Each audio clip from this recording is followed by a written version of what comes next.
And we come to another episode of Star Trek Picard. Well, what to expect in this one? I think the fundamental question is, and it's probably going to be the title for this video, do androids have nightmares of electric sheep? If you're not familiar with the title, it's borrowed from Do Androids Dream of Electric Sheep, which was a story by Philip K. Dick, which was eventually turned into a movie called Blade Runner. And the whole point of Blade Runner is that they've made the robots sentient, and they don't know they're sentient because they have childhood memories implanted and a whole life implanted, and they think they're real. And that is what happens in this episode, is she finds out she's a Nexus 7, though they don't use that term. And the episode opens with a nightmarish scene. Once again, they push the pedal to the metal with the music overflowing with way too much music to overcome way too much bad writing and way too much bad acting. The acting has never been so bad as it was in this episode from even the regular cast members who usually do a fine job. Oh, it was just awful. And the writing,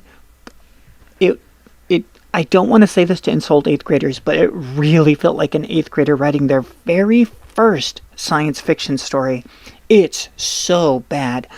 You've got an enormous amount of exposition based on filling in the gaps from the next generation, but they didn't fit it in so that it feels natural.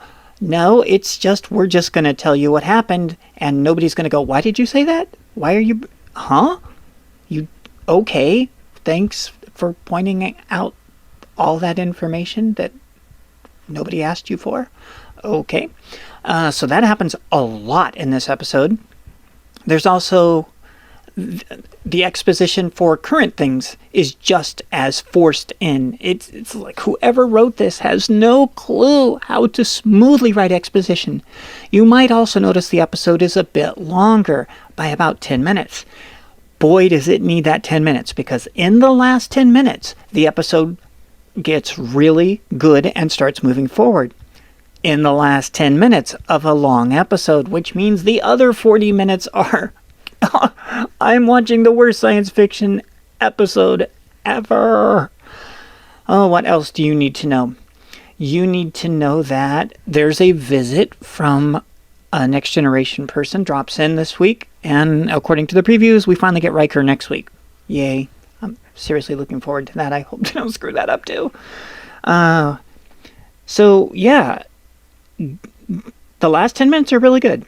The other 40 minutes is banging your head on the wall, hoping that you find a nail to finish it.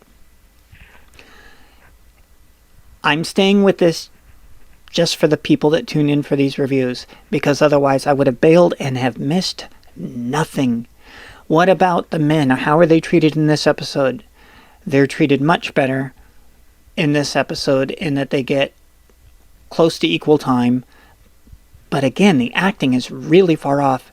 And I don't know if it's because I've watched other stuff in between last week and this week, but Picard's voice sounds really bad, as in, I wonder if he had a cold or a flu, because he sounds way older on this one than I remember him sounding in the prior weeks. But I've had a full week of life, and I can't swear to that. But no, the show is not getting better as a series. It's still awful. The acting is getting worse. The screenwriting is getting far, far worse. And the music is just being used to try and cover it all. And it exposes itself as, hey, here's our Band-Aid. Dude, that's a really big Band-Aid. That's like those cartoon Band-Aids that people put on their cars now where they had a crash. And you're putting that on your 7-year-old. It's kind of silly looking. That's what's happening with the music. And that's the review for this week's Picard. We've got reviews for all the other shows. We're also reviewing movies for Lent this season as we watch a different documentary or movie for Lent. So if you want to watch that, you can check that out too. They're both listed as playlist on the home page. And other than that, we thank you for watching. You're invited to come back next week for another review for this if you want. At least somebody will come in and enjoy it, because it's not so fun for me. And we'll see you in the future.